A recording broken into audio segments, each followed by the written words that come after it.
up, fight fans? Michael Hernandez here, back again, once to talk to one of California's finest MMA prospects over there, coming out of the north, the Bay Area once again, my man, over there in Antioch, California, Kyle the Shark Clark. How you doing, my brother? I'm good. How you doing, man?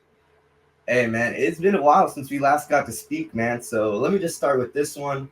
What has the Shark been up to, man? I know you've been muddying the waters up of the light heavyweight and heavyweight division for a while now over in the amateur scene of California, and also kind of going a little bit into the Oregon area and going a little bit up north as well. So can you kind of just describe the ventures that you've been on in your MMA career and how it's guided you to this cruiserweight matchup here at 559 Fights 106 on July 12th? Yeah, sure, man. Well, in March, I flew up to Oregon, took out the number one 205 guy out there, got his little belt right over here, FCFF. Um, just training, taking on all the fights I can right now. I'm trying to go pro, and hopefully this will be my last test. Yeah, you recently faced off against Robert Plimpton, I believe would be his name. He was one of kind of Chael Sonnen's one of his guys, and then you're kind of one of Gil's guys. Did you feel like it was a little bit of a show off of Gil and Sonnen? Because I know those two guys are buddies and they've known each other for quite a while in this MMA scene. So did it feel a little bit weird? You're going up against one of your coach's friends, and then you're kind of one of your coach's main guys as well, kind of been one of his proteges as well. So was it kind of a little bit different hanging out over there into Oregon? No, it was cool. It's cool to see what Uncle Chael has over there. He wasn't there, but it was a cool experience all in all. I'm from Oregon. I'm from out there. My family was out there, so they were able to come watch me fight, and it was a cool experience. Was that the first time that they had actually got to watch you in person fight? Yeah. Oh, wow. So that must have been a pretty special experience then for you getting to finally see your family and everybody. I mean, I know you have your daughter and everybody back home over here, but to have everybody over there in Oregon go and watch, it must have been a pretty special experience then. Yeah, it was. Yeah. What would you kind of say? I know that you've had a lot of accolades in your MMA career so far. You've obviously traveled over to the 831. You got the belt over there, like how we were just saying, been in Oregon. You've been an SF Combat heavyweight champion before, or light heavyweight champion. My apologies. What do you feel like has been the biggest accomplishment for Kyle Clark so far? And not only in his MMA career, but in your life, because you've been a very kind of accomplished mixed martial artist. I mean, obviously having a pretty successful wrestling background, and then obviously adding on into it now with your MMA career. What do you kind of feel has been your crowning achievement here? Well, hopefully after this fight, when I win that state title, I could say that is. But unfortunately, in wrestling, I fell short in state. Took second. I lost to Shayla Ladd for the state title, which was a really close fight. I really think I could get that guy. And so if I could just win this one and then sign pro, that'll be my defining moment, I believe.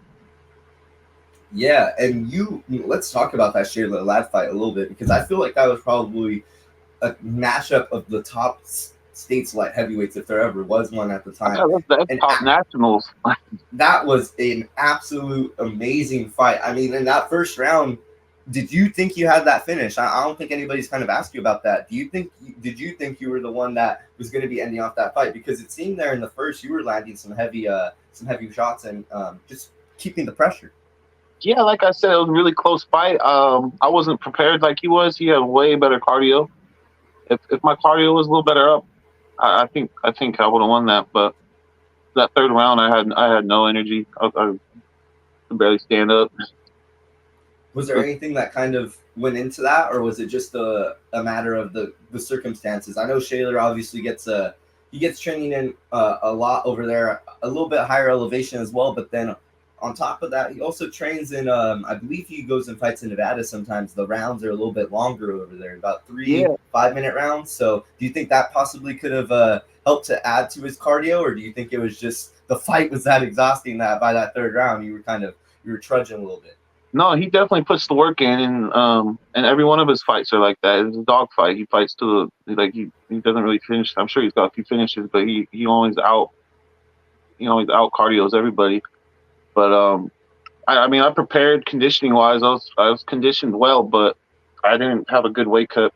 It was my first time cutting down to 205, and I wasn't eating the right stuff, and I really felt the energy just depleted. Yeah, and do you feel like now with this fight kind of at cruiserweight, it's giving you that sense of like, okay, cool. You've been here before in a sense. I mean, the heavyweight, I know that marker's at 265, but it gives you a little bit more of that leeway. Like how you said, I know the weight cut may have been a little bit more difficult at 205, but possibly is it going to be? You feel like it's a little bit easier for 225? Yeah, yeah.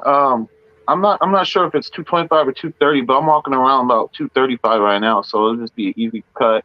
Um, I mean, I go to bed about 235. I wake up 231, so the weight's not going to be an issue. I feel good. I feel strong. I haven't lost any speed. Um, my cardio's up. I think 230 will be perfect, or 225, whatever it is.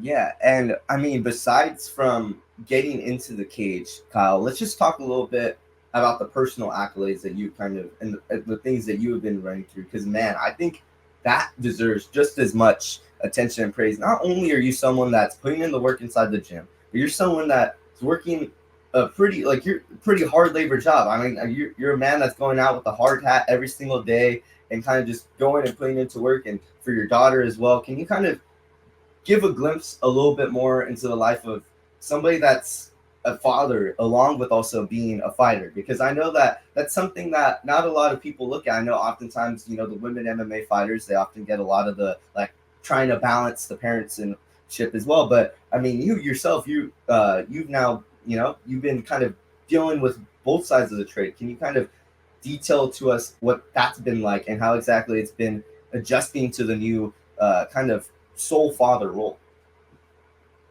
Man, well, having kids is a beautiful thing and all. They do take up a lot of time, and they require a lot of attention. But best thing ever, the reason I started, my kids are the reason I started training in the first place, because I wanted to create a life better for them. So they're my number one goal, my number one priority. Fighting comes second, but fighting also, I think, will help their lives. For me, fighting will help their lives in the future. So I just stick to it. But I love my kids, and some bad stuff happened recently where we lost one of my daughter's mothers, and people driving drunk is never a good thing. But it's just more motivation, more fuel for this next fight. I gotta go to the gym and just shut everything off and just train, grind. And my daughter, she's in good spirits. She's happy. No, and I'm happy to hear that your family is adjusting. I'm very sorry for your daughter's loss. I mean, it is extremely tough to lose a parent at any age, but I know your daughter's definitely she's gonna have that right role model in her corner and helping her out all through every step of the way. So I'm very happy that you're going to be the man that's going to be helping her out in her corner. But can you kind of I know this is a very sensitive subject, and I appreciate you opening up so much about it, but can you kind of give us a glimpse into how it's been trying to make sure everything's okay with training wise and with everything going on with that situation as well? Because I mean, that's got to be a lot to deal with in terms of like how we were just saying, you have so much on your plate already. Can you kind of give us the glimpse into what it's been like to just how you said to kind of zone out? Has there been anything else you've been kind of doing to just really just kind of ease the mind when you go into that gym and you get that training in? Well, I mean, I did take some time off of training for a while. I'd take a few weeks, and then a lot of like Scrap Pack is a great team because there's like a big family. So a lot of people gave me donations to help out, paying bills and transportation. So I took some time off. I just took care of my daughter, made sure all that stuff was, you know, organized. And then now I'm training again, and it's I love training. It's like my happy place. I can just go there, shut everything off. There's nothing really different, but I am training a little bit harder. I got a little bit more weight on my shoulders, so. But coming home, seeing my daughter, that makes it all worth it. And how exactly was this fight in formation before the incident occurred? Was it kind of after? Like how recent did you find out the information about the fight? Because I mean, July 12th. I know it's about a couple weeks out now, but were you informed about the fight information when everything was going down? Yeah, yeah, yeah. Wow. Wow. I mean, if my respect already wasn't through the roof for you, Kyle, then I definitely maximize and to the stars at the moment, because those are real moments in life, and I don't Yes, think sir. there's often times where a lot of men step up to the plate, and you are one of those men that has stepped up to the plate, and I'm pretty sure your daughter and a lot of your family are very much appreciative for the role that you have been playing so far. But wow, just to really just delve back into kind of your family once again and just everything that you've been working for. I know that you say that you carry yourself as a pretty simple guy, but you definitely I would like to say you reside some pretty complex emotions. You're able to kind of express yourself in the ways that maybe others aren't. Do you feel like you're kind of one of the more unique personalities in the MMA sphere just for that reason? You kind of got that. I would guess you would say it's like almost that scrap packiness, the quietness, but real. Once you talk to them, they're a little bit different. Do you feel like you kind of got that unique personality in the MMA sphere, and especially for that light heavyweight division? Because I don't really feel like there's any personalities that we got out there. I guess so. I mean, I'm still trying to figure it all out. Like you see McGregor and stuff on interviews and stuff, just trash talking. People dig that, and what I'm not that guy, but I'm humble, but I'm also a fighter, so I got a little crazy to me. So um, I don't know. I'm just myself. Yeah, no, and I feel like you being yourself, it is in a way kind of it's created this own type of like, man, I like the way that this guy carries himself, and because I definitely going out to shows over there in the coastal area, you carry a fan base. I know you said that you don't have a lot of family out here, and but you do carry a lot of fan base, and maybe it is that scrap pack crew that is just going out to every fight and showing that love and support. But what do you think has really been the main driving support behind that Kyle the Shark fan base, man? Because it travels too. It goes to Salinas, it goes to San Francisco, it goes everywhere, man. I think I even heard some people over there in Oregon when I was watching some clips back of Doodle over there and Gil and all those guys. So what do you kind of think is? I know you're saying that you just kind of keep it simple, but I mean, there's got to be something that or you feel like maybe people, this is why they're wanting to come in and tune into these fights. I got that it factor. Yeah. No. I don't know. People like the way I fight. I guess I go out there, I put on a show, and I don't hold back. What do you think is possibly next for Kyle Clark? I know you said that this Camo State title, it can bring a lot of big things for you. It can be kind of that crowning achievement onto that amateur MMA career. You'd also be earning that 559 fights cruiserweight title, a title that has not been earned in I believe over 4 or 5 years. So there's a lot of history behind this. What are your kind of thoughts behind it all? What is going to be next for Kyle the Clark Shark if he is to emerge victorious come July 12th? Mm. Well, when I get those belts, I wanna go watch my buddy Hyder fight in UFC July 20th, co-main event. After that, I'm thinking I want to go pro on either Gilbert Melendez fight at the Tech card, fight night at the Tech, or LFA whenever they come back to Santa Cruz.